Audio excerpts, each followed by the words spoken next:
Salut les amis, je suis très content de travailler. Nous sommes nombreux, la jeunesse africaine, la jeunesse montant aussi en train de faire un travail formidable. Chers frères, chers amis, nous devons rester mobilisés. Nous devons combattre l'impérialisme sur toutes ses formes, toutes ses facettes.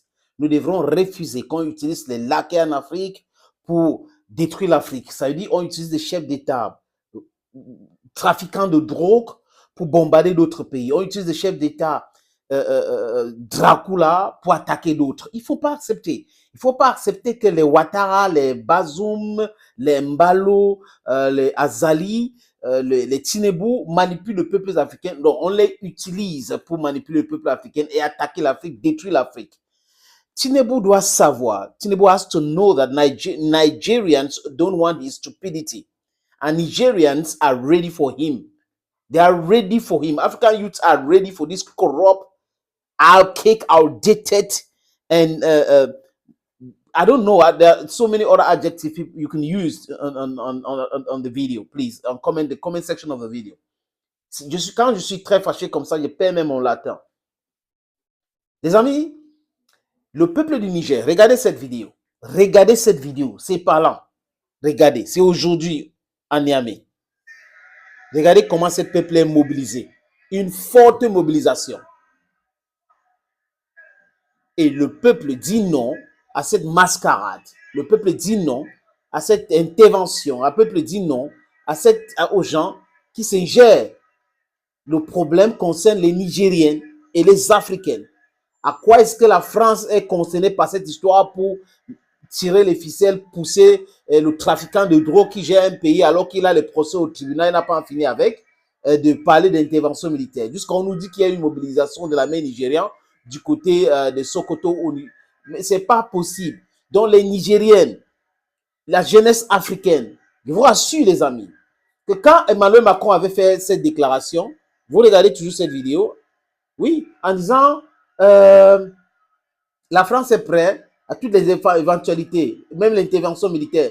Vous avez vu la réaction du Mali, vous avez vu la réaction de Burkina Faso, vous avez vu la réaction de Guinée, vous avez vu la réaction de l'Algérie, vous avez vu la réaction de la Mauritanie, vous avez vu les autres réactions. Donc, ce n'est plus la blague.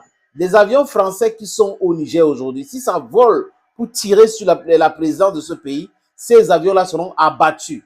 Oui, je vous rassure que les Maliens, certainement, parce que vous avez vu cette forte délégation de ces militaires qui étaient déjà à Bamako, et après, ils ont discuté avec les homologues burkinabés. Certainement, ils ont des meilleures roquettes actuellement. Ils attendent les avions nigériens, ils attendent les avions français. La France n'a rien à foutre au Niger. La France est un partenaire, un point c'est tout. Ce n'est pas la France de dicter aux Nigériens ce que les Nigériens devraient faire ou ce que le pays doit devenir. Ce n'est pas possible aujourd'hui ni demain, chers amis, chers peuples africains. Les images que vous voyez là sont les images aujourd'hui, plus aujourd'hui. Et le peuple nigérien est en train de montrer aux yeux du monde qu'elle est vraiment, le peuple est en train de montrer qu'il est d'accord. Ce peuple est d'accord et la jeunesse, elle est d'accord avec ce coup d'État. Mais attends, si le peuple est d'accord avec ces coups de force, avec ces changements de régime, le problème des Occidentaux est à quel niveau là-dedans? Le problème des Français est à quel niveau là-dedans, les amis? Pourquoi est-ce que ça les intéresse tant pour dire qu'ils vont réinstaller Bazoum? Bazoum, c'est un vassal. Bazoum, c'est un promoteur de l'impérialisme en Afrique, dans le Sahel aussi. Bazoum, c'est quelqu'un qui n'est pas apte à diriger un pays. Bazoum, il est en mission commando. Bon, vous ne pouvez pas imposer quelqu'un comme ça avec les élections frauduleuses pour lui mettre à la place où il est aujourd'hui et on l'a enlevé. Vous commencez à crier partout, l'Afrique et tout. On a beaucoup de choses plus importantes à gérer. On n'a pas que le cas Bazoum à gérer. Les Africains doivent se libérer. Le Niger, comment se fait-il que le Niger est pauvre, mais le sous-sol est riche? Et il y a des sociétés là-bas qui exploitent le sous-sol nigérien. Vous comprenez cela? Vous expliquez cela à qui? Il y a un ami qui m'a même expliqué encore mieux que le kilogramme d'uranium nigérien est vendu à 27 000, comme le disait tout le temps ici, mais seulement Niger rentre à la maison avec 17%. Le reste, la France récupère avec des petits bidons. France CFA fait ceci, des bidonneries. Et les gens sont là clairs, les gens lucides ne disent rien. Il y a un pacotier, un professeur de pacotier en Côte d'Ivoire, il s'appelle Yodé Simplice Dion, qui ne comprend que dalle juste parce qu'il cherche un poste ministériel sous des situations en Afrique. Regardez un pays qui est pauvre, très endetté et embêté, avec un ancien partenaire, colon, esclavagiste, aujourd'hui impérialiste. Et les gens en Afrique, les traîtres en Afrique, sont en train de faire la promotion pour que ces partenaires-là restent. Par rapport à quoi? Au nom de quoi certains oligarques à l'Occident vont s'enrichir sous le dos du peuple africain? Au nom de quoi ces gens-là vont spolier nos terres et on va rester tranquille pendant longtemps? On est resté tranquille 10 ans, 20 ans, 30 ans, 40 ans, 50 ans.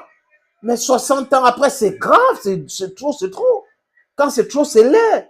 Est-ce que la jeunesse africaine va accepter ça? Est-ce que le peuple africain doit toujours accepter être malmené, être piétiné? On nous considère comme un continent pauvre. Par rapport à quoi on est pauvre? Par rapport à quoi on est pauvre? On nourrit le monde entier, après on nous appelle pauvres. 1 milliard 400 millions de gens, on nous minimise. Comment un pays de 60 millions d'habitants peut minimiser un continent de 1 milliard 400 millions de personnes? Et des gens normalement constitués, ou c'est les philosophes ou des philosophes de papotis vont venir raconter du n'importe quoi. Nous ne pouvons pas accepter enrichir un pays sauvagement comme ça. C'est-à-dire que de façon brutale, on est en train de nous spolier de nos ressources. Et on a des vassaux, on a des laquais en Afrique qui acceptent cela. Mais la jeunesse dit non. La jeunesse ne veut plus aller mourir dans la Méditerranée. La jeunesse veut être respectée. C'est de ça qu'il est question, les amis. Donc, vous voyez là, cette image que je vous montre là, c'est au Niger aujourd'hui. Et les Nigériens disent non, non, non à l'impérialisme, non à l'intervention militaire dans leur pays. Dieu merci, George Weah, beaucoup d'autres présidents en Afrique, donc on dit non, non, non, nous ne voulons pas de cette intervention-là. Donc, si le Nigeria s'entête, ils ont perdu 2000 hommes en Sierra Leone et au Libéria. Ça sera là, Waterloo. Ça sera très compliqué pour le Nigeria. Et je vous rassure, les amis, que si Tinubu s'entête à lancer une opération militaire, d'abord, ça va échouer, hein, parce que le Nigeria n'est pas Sierra Leone ou le Libéria. Le Niger, je vous l'ai dit, le Niger n'est pas Sierra Leone ou le Libéria. Le Niger va les faire ça très dur. Le Niger va déstabiliser le Nigeria. Et le Burkina Faso et le Mali, qui ont déjà annoncé le couleur, vont entrer dans la danse et ça sera une catastrophe totale. Les autres pays de la CEDEAO, là, le Ghana, la Côte d'Ivoire, le Bénin, le Togo, les citoyens de ce pays-là, la jeunesse de ce pays que j'ai cité là, doivent se lever comme un seul homme pour dire non. Au Nigeria, ça a déjà commencé. Dans les autres pays que j'ai cités, ils doivent se lever pour dire non à cette mascarade, à cette fourberie, à cette escroquerie, à ces laquais-là qui sont manipulés par la France et les États-Unis. Les amis, applaudissons encore pour le peuple nigérien. C'est comme ça. C'est l'Afrique qui gagne. Cette image-là, il faut que ça reste dans la tête et que la jeunesse nigérienne reste mobilisée comme ça. La jeunesse africaine doit être mobilisée aux aguets. C'est-à-dire que toujours mobilisée. S'il y a quelque chose comme ça, il faut que la jeunesse montre de quoi elle est capable pour que ces gens-là comprennent que c'est trop, c'est trop. Thank you, friends, for watching. Bye bye for now.